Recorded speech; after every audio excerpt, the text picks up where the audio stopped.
Hello, everyone. I'm Claudiu Murgan, the host of the Spiritual Inspired podcast. Please like this video, leave a comment, and share it with your friends. My guest today is Ivory Lanoue. Ivory is a spiritual teacher with a focus on angels. Her warmth and humor make her a joy to be around. Ivory is recognized as a spiritual leader and angel expert. Her encounters with angels began at a very early age. She has always had the ability to feel, see, and hear angels and spirit. Eventually, her angels guided her to make angels the core of her spiritual work. Ivory has a powerful presence and enthusiasm which are engaging and put people at ease. Through her work with thousands of clients and students, Ivory has come to believe that anyone can develop the skills which allow them to connect with their angels. Her spiritual journey began as a healer, doing medical Qigong energy healing over 25 years ago. She is the author of the book Let Your Angels Lead. More information about her you can find at ivorylanoue.com. Ivory, thank you very much for joining me on the show today. Well, thank you for having me on. I've been looking forward to this. I know you recollect seeing angels since you're a toddler. Has the perception between how you saw them then and now changed over the years? It's changed a lot. The big shift came when I was a young teenager, because up to that point, I was seeing them as your typical winged beings with flowing robes and long hair and beautiful faces. And then all of a sudden, around 12, 13, I stopped seeing them, but I heard them and I felt their energy, but they were coming in as these really beautiful lights that had depth and movement. And at first I thought my angels weren't coming anymore. I thought it was something different that felt like angels. And they finally were laughing. They're like, Ivory, this is what we actually look like. This is what angels look like in the celestial realm. They are beings of light. And almost always that is how I've seen them since. And have they identified themselves as coming from a particular location, and what was their main purpose to guide you? They all come from the celestial realm, and they've identified themselves as being my angels, my team of angels. I have seen archangels multiple times. Sometimes they identify themselves. Sometimes it's very clear who they are. Sometimes it's not. As far as why they're with me, it's always, my own angels and guides is the same reason they're with everybody, is to just give us guidance in anything we need help, where we get stuck, where we no longer know what to do. Many times we just get into places, whether it's mental or emotional, where we are stuck. We don't know what to do. We don't even know the first step to take. And that's the great time to ask angels for help. I've done it many times. Sometimes they help me. They're talking to me even when I don't ask them. And that's fantastic. I don't resent that in any way. I want it. But it's always, when I see the archangels, it's always because I'm going through something traumatic and I need the big guns. I need the highest level angels to help me at that time, to save my life, to help me survive. And that's when I tend to see them. But my angels, my personal angels, I hear them all through the day. I feel them regularly, multiple times a day. I see them in different forms. And then at night when I go to bed is when I primarily see them, because of course there's no distractions then. Yes, and I mentioned in the introduction that it is your conviction that we all can check and connect with our own team of angels. So, what would you describe as the main blockages for regular people not to be able to do that? Sometimes people think that they don't have spiritual gifts, but the truth is, the angels have said anybody can do it. And so far, anybody who's wanted to do it has been able to do it. Maybe not as quickly as they wanted to, but they come to a place where they either sometimes right away can feel them or see them, but hearing them can take some time. But if you just keep at it, keep doing the exercises, what gets in the way is, again, thinking they don't have spiritual gifts, thinking they don't have angels, or just they're sort of low self-esteem around the whole thing. Just like there's no point in even trying because I know I can't do this when they've never even tried. So a person has to want it and they have to be ready and they have to practice the exercises. Yes, indeed. And is there any connection between our higher self and angels? Because people talk about having a team of angels and the higher self and the spiritual guides, and there is a distinction between all three these entities and categories. So, what do you see as a connection? Well, our higher self is our soul. It's the eternal part of ourself that never dies. You know, we finish this lifetime, we cross over back to our actual home on the spiritual realm, and then our higher self is living that life. You know, we now have our soul deep inside of us. It never goes away. It's impossible to die. So that you could interchange that with your soul. And sometimes people are hearing their higher self talk to them too. Yes, and that's, I think, much more pretty like than talking to your angels. And people do that in meditation, and I think they found it much easier to talk to the higher self than connect with the angels. Yeah. Absolutely. You know, another thing that can get in somebody's way is there's a direct correlation between your frequency and your ability to intuit information and to connect with angels, anything that's high frequency. I always say that humans are here, angels are here, archangels are here. And so the higher we raise our frequency, the easier it is for us to see them and feel them and hear them and connect with them in general. And it's an ongoing practice to keep it high. Once you get it high, to keep it high. I feel like all day, every day, I'm thinking about that off and on. So is that a rule that if our frequency is not high enough, the connection is not there because the angels cannot lower their frequency to connect with us? Is that true? Right, right. They do their best to reach down to us, but we need to do our best to reach up to them too. And I just know the more people work on that, I actually always start with that and say, let's start here for 2 weeks. I want you to do these few things. And then once that's part of your routine, here's a few more. And then there's hundreds of things people can do to raise their frequency. But the big one, I think right now with the chaos in the world is not wallowing in all the negativity. So stay up with the news, read a little bit of it, and then put it away and don't keep reading it. You'll feel your frequency falling with all that talk about negative and violence and hatred. Those emotions are so low frequency. And so it's sort of like you're in the turbulent seas and you're paddling away, and the faster you paddle, you know, you can raise up. But if you sink down into the mire of politics and chaos, then your frequency is going to fall as well. Even thinking negative thoughts will pull your frequency down. So it's really being vigilant. Yes, and in fact, you just answered another one of my questions. If what's going on in the world affect us negatively and is pulling down our energy and vibration, and you just said that. But at the same time, please go ahead. No, I was just going to say in the beginning part of my book, just like the introduction, I wrote about this experience that just literally brought me to my knees that's directly related to what you're asking about. It was the early part of COVID, and I have immune deficiency. So my doctor said, you need to stay home until the worst of this is over. And I was like, oh my God, I was so depressed. I'm a social person, and I had to do all my sessions virtually and hardly go. I wasn't going anywhere. But I was getting into it. I was getting used to it. And then all of a sudden, one morning, I'm getting ready for work. And all of a sudden, I felt like I got punched in the stomach.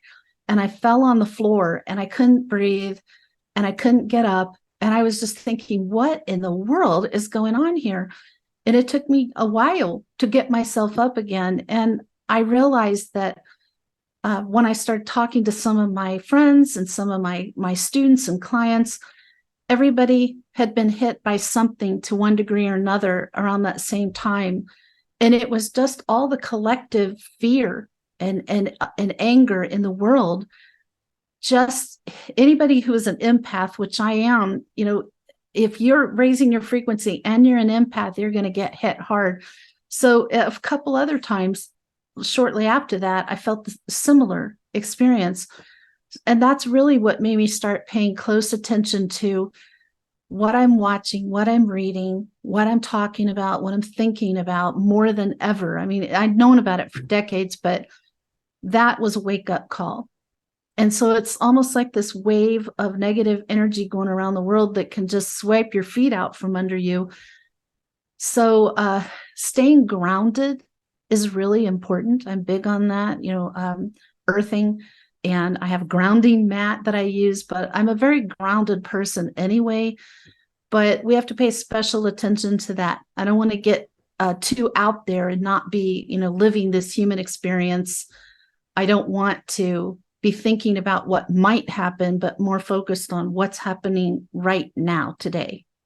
Yes, and for those who maybe didn't understand what exactly hit you, to be a little bit more specific, is that the dark entities are pretty much in despair right now because the light is winning, and they are trying any move they have in their toolbox to get onto other people, bring them down, and get them mad. So I think this is what you're referring to. That's interesting you say that, because I was just driving home a little while ago and I thought, I really feel like this is the darks, the evil's last hurrah, and they're going all out. They're just giving it everything they have, but they're not going to win in the end. But it's awful time to go through, but we have to cling together. Those of us that are of the light, those of us who know things can be better, we're going to keep love and light in our hearts. We're going to treat others well and not become a part of that darkness. We have to join together, and we will overcome all this dark, the dark's last hurrah, whatever you want to call it, but it's pretty profound. Yes, they want to bring down as many as us as possible. And they have as a last stand. Yes, yeah, and we know about the division in the society, and both socially, spiritually, energetically. And this is not a joke, it's something serious which we have to address, as you mentioned, in a daily life. It's something, I'm so glad you talk about this, and I'm proud of you, because a lot of people are afraid to talk about it or don't. I will talk about it. I talk about the attacks evil has made on me. I'm writing a book about it now. It's been throughout my life and escalating somewhat. I think it's important that people know that that's happening, and they know what it's like, so that they understand what's happening, and then they know what to do to battle against it and keep it from affecting them too much. Yes, and I mean, I survived such an attack, even if I didn't know, I didn't have the experience on how to battle it and how to defend myself, but somehow I think I was guided, and I survived. And I'm proud of myself too, that I came alive at the end of the tunnel, Oh yeah, I've almost lost my life a few times because of evil attacking me, demonic attacks and people being used for evil to attack me. And it doesn't affect me much anymore, but I've really made it a mission to not only ask for more and more angelic protection and guidance with that, but I have learned, my angels brought me to a class recently that they only wanted me to take like 6 weeks of it. And then they said, you got what you needed. And that has been such high level protection that I've been able to help myself, some family members, and people that I know who were under attack and did not know what to do. They beat them down so low they couldn't do anything. Yes, and what I found out is that we found evil in the less expected places or people. And sometimes they don't even know what they have on them. And that's the danger, because most people don't know, don't yes, you think? Yeah. Yeah. They'll say things to me like, you won't believe how unlucky I am. I'm so unlucky. No, you're not. No, you're not. And they don't know how to, or they are not open to any energy clearance, because there are healers out there who will be able to perform such services, let's say, and clean up these entities from these people, but they are not open to do it. And maybe those entities stop them from performing or going through the process also. sometimes people give me permission directly to help them, and I do that. And sometimes I know that certain people, it's usually people in my life that I know have an attachment and it's evident, and I'll ask their higher self for permission to help them. And they always give it to me because, of course, it's in nobody's best interest to be attached by something evil. But also, to be honest with you, the person I work with, like an energy healer who does this type of cleanings, in 2 instances, I ask her if she can do a healing on 2 different people. And she asked their higher selves, and the answer was no. Interesting. So, yes, because that entity was much more powerful than the will of the person, the free will of the And person. we have to presume, I mean, a lot of times angels and our guides do not give us the answer we want, or maybe they don't give us an answer. And sometimes it's because what we want isn't in our best and highest good, or even what we want to do for a client isn't in their best and highest good. So if their higher self told me no, I would presume that that's what it is, that this is some sort of lesson they need to learn. They're going to gain something from the experience. Maybe it is that they're at a place where they need to get strong enough to fight it off themselves. I know I Yes. got to that point. Yeah. And earlier you mentioned the C19 word. Did your angels tell you about what's coming and the world being in lockdown and the effect of that, or they let you find it by yourself?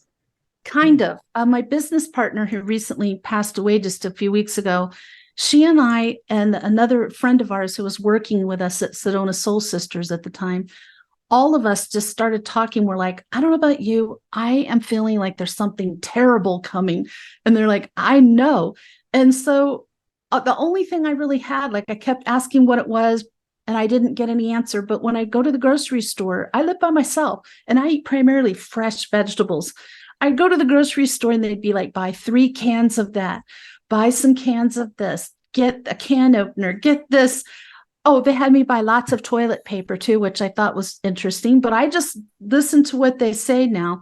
So when the shelves were empty at the store, I had plenty, is enough that I could even give friends and local people who were out of things. It got me through that time. And so I know that's why they told me that, but they would not tell me exactly what it was. But we felt the 3 of us felt a real sense of dread that went away. When COVID hit, we knew that was it, because then that feeling went away. And are they telling you to prepare in the same way now, or they just let you be? A little, like they tell me to keep things. They keep having me buy more canned things than usual. And they had me get a few things that in case like electricity went out for a period of time, or to make sure I have enough fresh water on hand, things like that. And so it's not copious amounts or anything, but plenty that would get me through just fine, if there's a pinch.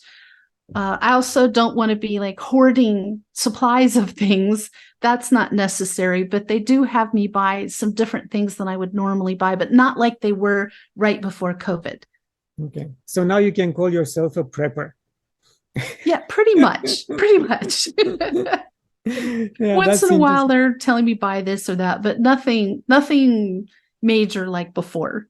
Interesting, because a lot of people are predicting that some shortages will follow up in the near future, like 3 to 4 months, due to whatever is happening in the world, and shortages due to supply chains issues and things like this. So that's why I asked.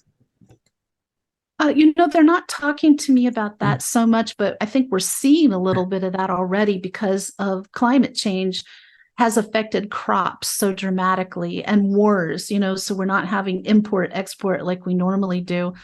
And so like shortages of rice and tomatoes and things like that, excessive apples, which is interesting, but I think we're kind of in that a little bit now. But I would say I have some friends who are Mormon, Latter-day Saints, and I've been friends with them since high school, and I always admired how they kept a really good pantry of things. And I think that's a great example for us all to have a good pantry of things on hand. Just keep rotating it through and using it. But that just seems wise right now. Yes, for I'm not a sure. survivalist or anything. And because you mentioned climate change and changes in general, I know the angels are in a different realm and have a different nature, like energy nature, pretty much. Are they affected in any way by the changes on Earth? They're not affected by war or the climate change, but they're very concerned about climate change. And I don't know if I mentioned it in my book or not. I can't remember. It's been a while since I wrote it. But in 84, when I had this major spiritual awakening where I started seeing astral beings and it was just all the stuff happening, the angels came and they sat me down and they made me watch this video with them. And in this video, they showed me what's starting to happen now, where there was a lot more earthquakes. There was a lot of problems with people hungry and homeless. And then they showed me volcanoes and terrible storms and tsunamis and things. And so I'm very, very conscious that put me on a path to be an environmentalist activist, which I've been on my own. I'm not part of some organization or anything, but just like doing my best to like do my part and educate people as I have the opportunity, what you can do, little things you can do, because I know it's going to be tough. Things are coming up and I've been shown we're going to have to make big sacrifices, and people don't like that. But there's going to be big sacrifices involved in our lifestyle in order to save the planet. And that's just the way it is. We've come to that point, and I don't like it. I hate it, but I know that's coming. You know, they keep showing me a lot about floods and fires. Yes. I wish they wouldn't, but they do. I had a similar glimpse, and I was told that God would leave pockets of people on certain places on Earth to repopulate the planet. But at the same time, it is my conviction based on scientific data and what I read and listened from smarter people than me, that this is a cycle. And no matter what we are going to do now, even if we stop oil production tomorrow and we stop any type of drilling tomorrow or yesterday, the sun will still send us a CME, the poles will still shift, and these events are not stoppable. So we are, let's say, producing climate change in a very small percentage compared to what's coming from the sun, compared to the diminishing of the electromagnetic field and all the new particles coming through the atmosphere on the Earth. That's why we can see the aurora borealis in Texas right now, because the electromagnetic field is thinning. So these particles are coming closer to the equator or south. So again, just my opinion based on scientific data and listening to other people, that there is something which we cannot stop. I've heard that, and it's certainly possible. What I'm hearing, I'm not disagreeing with you because I'm not a scientist. You know, my background's mental health, and then I worked as an angel expert. But what I keep hearing is that it's not going to go back to being normal weather in my lifetime. It's going to take a long time to shift back to what we recognize as normal patterns. And by the time it does, it won't be where it was before. So we're just in for a lot of changes, and I'm trying to stay relaxed and grounded because, you know, we want to avoid going into fear, because fear is a very weak, low frequency position. And also fear, you can get frozen in it and do nothing. And I don't want to feel like, I don't ever want to feel hopeless. You know, I think that the only reason I'm even here at this time in this body is to uplift people and try to help them feel some hope and stand in the light and do everything they can to help people through this time.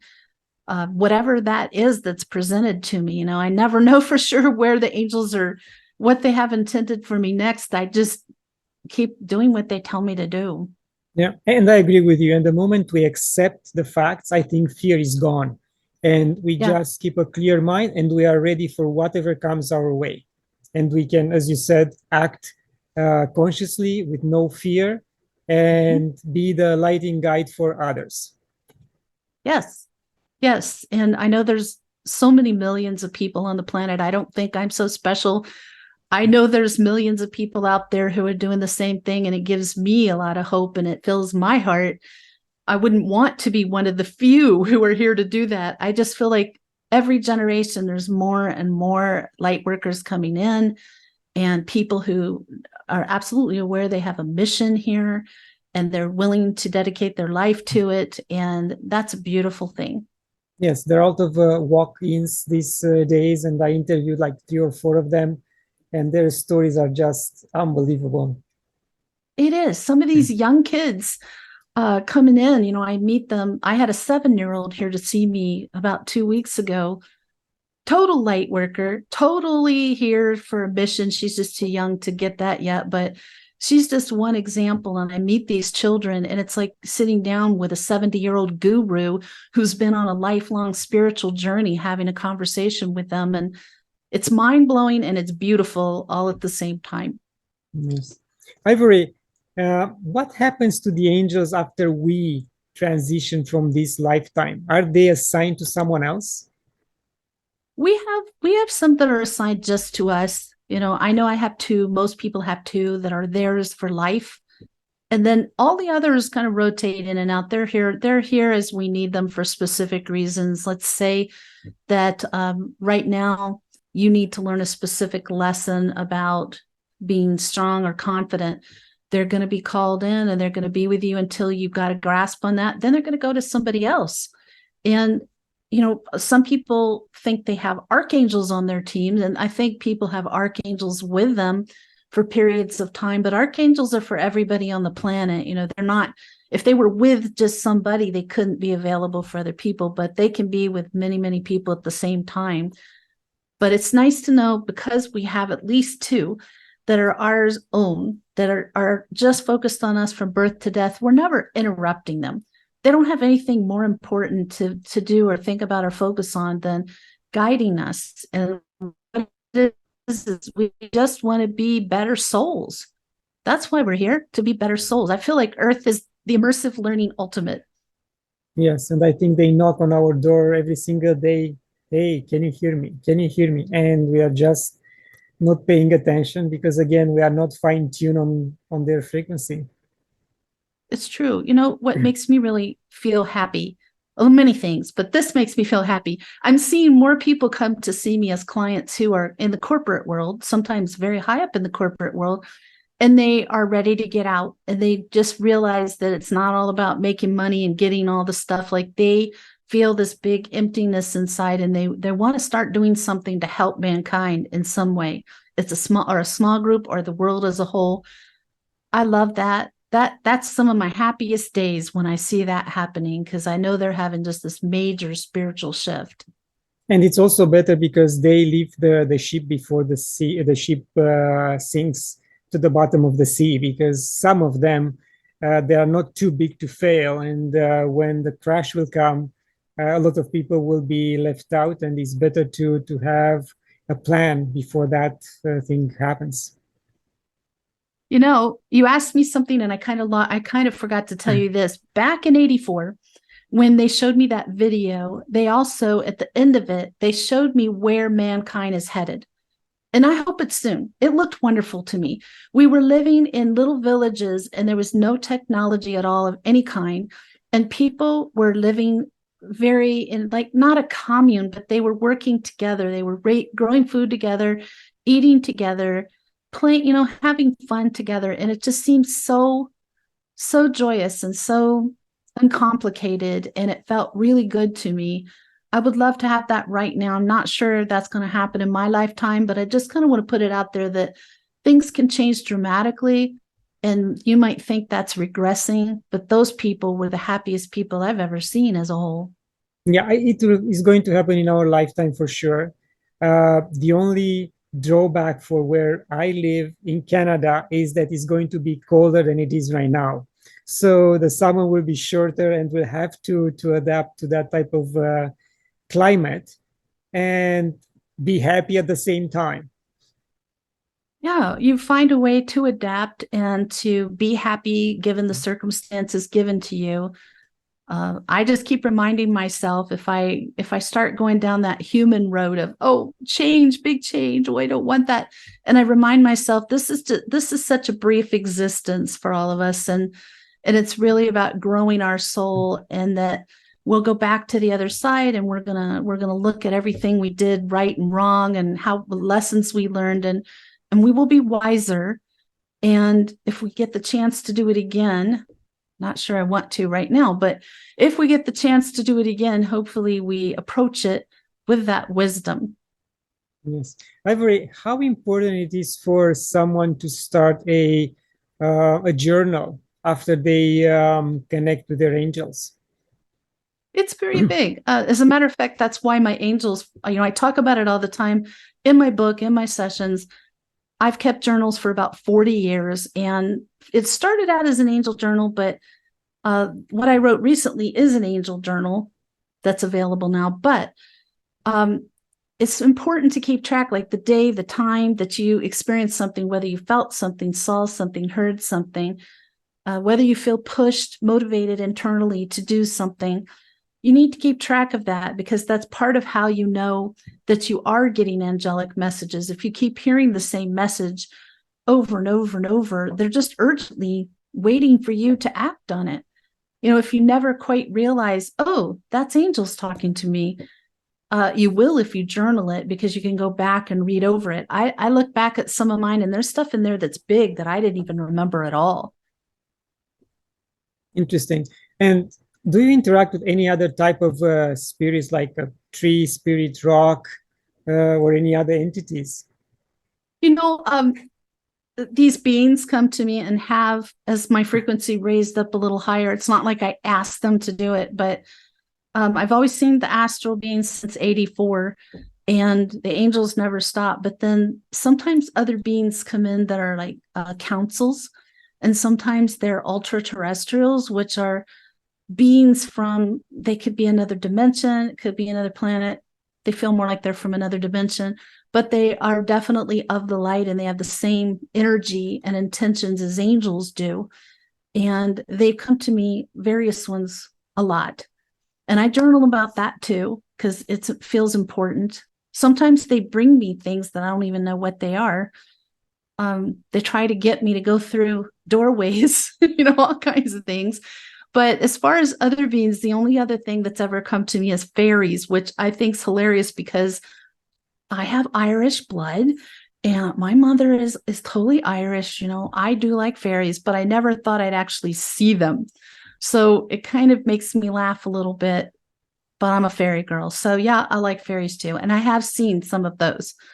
But as far as anything else, no, just those things that I've mentioned. And I have seen demons when I certainly don't want to, but again, you raise your frequency. It also means you come to a place where you can see the dark things too. And I don't like it, but I consider it a warning. Like, isn't it good to know that somebody's possessed?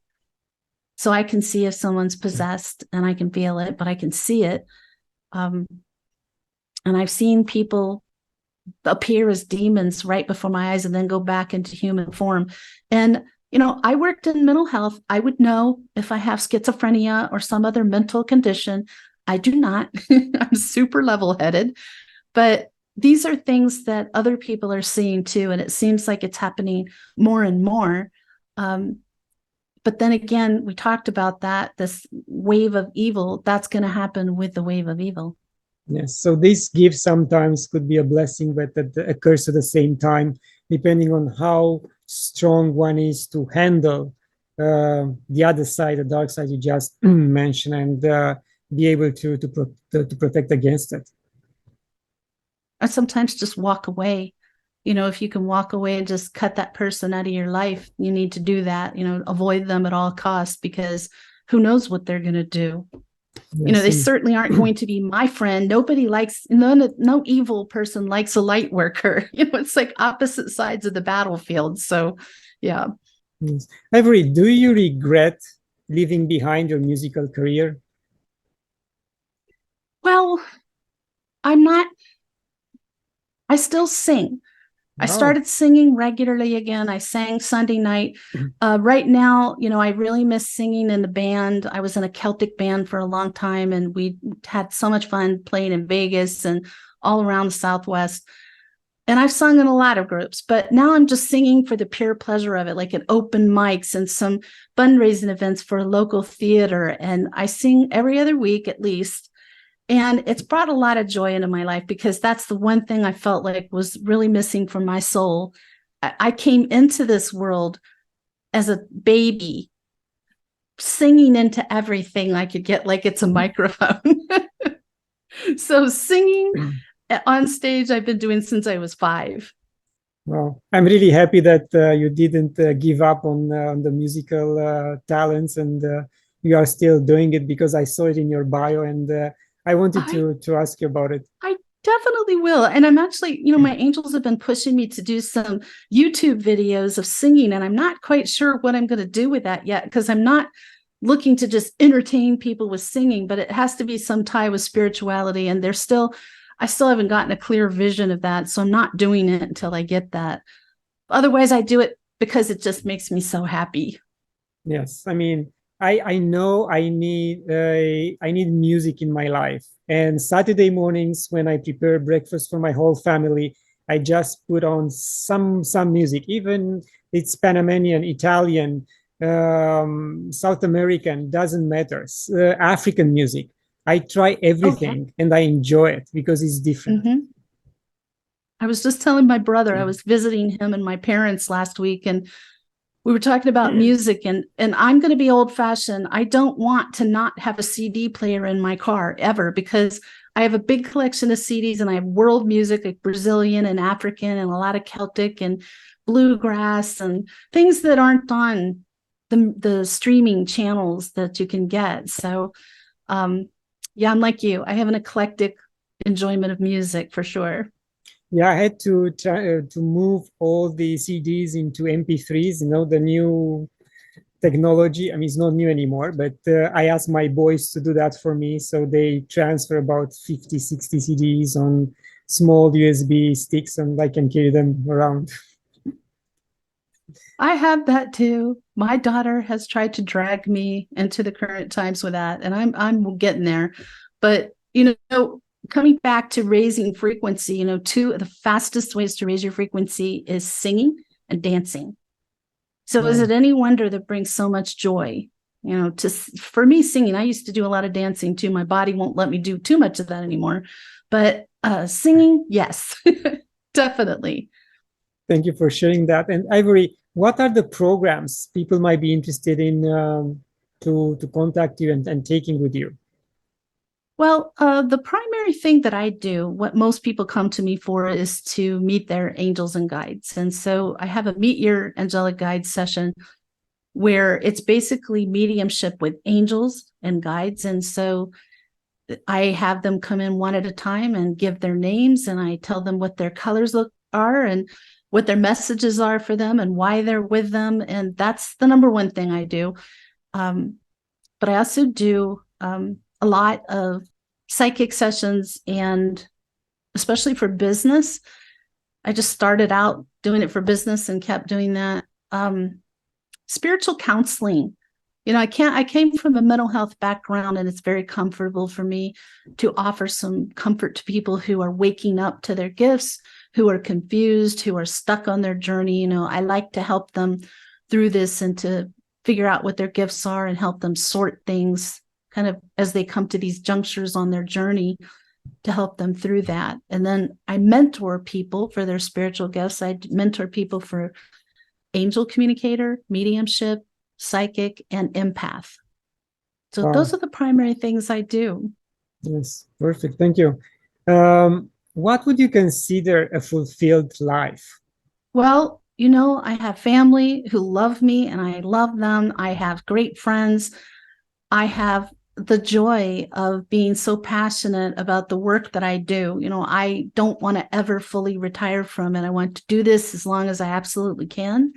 I have music in my life. I feel so blessed every single day. And to me, abundance is all the things in your life that give it depth, that make it rich and beautiful. And it's not money and the things are such a small part of that.